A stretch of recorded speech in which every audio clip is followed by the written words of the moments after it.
Good morning সবাইকে। তো চলো আজকের দিনটাও শুরু করি। এখন উঠছি, শুরু তো করতেই লাগবো না। উঠার পরে জানলাটা খুললে অল্প তাকায় রইছি যে দেখি ওয়েদারটা আজকে কেমন দিল না। পরে দেখি ভালোই দিছে ওয়েদারটা, আজকে অত রৌদ্র নাই। তারপরে ঝটপট করে এদিকে মশারি ভাঁজ করলাম। এই যত জ্বালা, ঠান্ডার দিনের মশারি থাকে, কম্বল থাকে সাথে, মানে আমার কি ভালো লাগে, মশারিও দিব না কম্বলও দিব না, সিম্পল বিছানা থাকবো। বাট না, আমগো ঘরে ভাই অনেক কিছু নিতে লাগে। তাও তো অল্প কম জিনিস রাখছি বিছনাতে। আর আমার মা পারলে তো যত জিনিস আছে বিছনায় রেখা দিব। তারপরে এদিকে বিছনাপাতি উঠে ব্রাশ করে নিলাম। ব্রাশ করার পরে তো স্নান দান করা আগেই শেষ। দেখো ফুলের মধ্যে কি বইছে এটা বুঝতেছি না, মাস্তি হবো। এদিকে স্নান করে আজকে চুলটা ভিজাই নি আমি, কেন কি ডেলি চুল আমি ভিজাই না। মেয়েরাই জানে এটা, ডেলি কেন চুল ভিজায় না। ডেলি চুল ভিজাইলে চুল চ্যাপটা হয়ে যায়, ওইটা তোমরা বুঝবা না হয়তো কেউ কেউ। আর এদিকে আমার মা আইসা পড়ছিল, মা করে হেই জায়গা আমি স্যার কিচ্ছু হবে না। ওইদিকে তো ক্রিম লাগাইতেছি।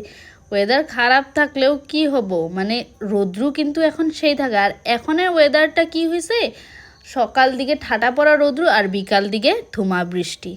এদিকে গরম জল খাই আনলাম খালি পেটে। তারপরে ছিল আলু কোয়াশের তরকারি, সাথে ছিল রুটি। আমি অবশ্য সকালে রুটিই খাই। তো এখন আমি দোকান যাওয়ার জন্য রেডি হয়ে নিলাম। এই যে আমার টোপলা নিয়ে আনিছি এদিকে। এই টোপলাতে আমার অনেক কিছু জিনিস যায়, মানে নিতে লাগে ধরো জিনিসপাতি। আর আমার ড্রেস দেখা বুঝতে পারতেছে ডেলি আমি মানে এমন করেই যাই, অত পাইট মারি না ভাই আমি যাওয়ার টাইমে। তারপরে দেখো বিলাইটা কই যাইতেছে, কোন দিক দিয়ে ঢুকা গেল গা ভাই, কি কমু। ওই দিন ভালো, উঠো খাও দাও ঘুমাও। আর আমগো মতো নগদ দিন না। এটা দেখো আস্তে আস্তে আমগো রাস্তার সামনে একটা লটকা গাছে পাতা কম দেখা যাইতেছে, লটকা বেশি দেখা যাইতেছে। আমি তো দেখি নাই। আসার পরে ওরে আমি কইছি ওই দেখি নর্মাল দাঁড়াই রয়েছে। দেখো আমার কাজ অন করে নিলাম আমি, আমার আর কি কাজ। আর ওই দিকে আমার সাথে গল্প করতে আছে, ওই কইতেছে আমারও দেখাও। ওই মানে আজকে দোকানের মালিক হয়েছে, মালিক সাজছে আর কি। আর বাবা নাই তো এখন, তার জন্য বসে রয়েছে। ওর মা ইসরে ডাকতে ওই যাবো না। এদিকে তো আমি গরমের চুটে আমার দেখতে পাচ্ছি আমি চুলের হালত কী করেছে। আর আমার কপালে দেখো কি উঠছে, একটা টিকা উঠছে নতুন।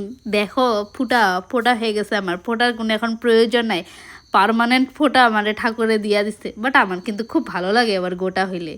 এদিকে দুপুরের ভাত ছিল আজকে তোমার ওইটা বা কী ছিল আমি বলতে পারলাম না। হ্যাঁ, এদিকে ডাইল দিয়া ছিল, এটা কি টক ডাইল ছিল।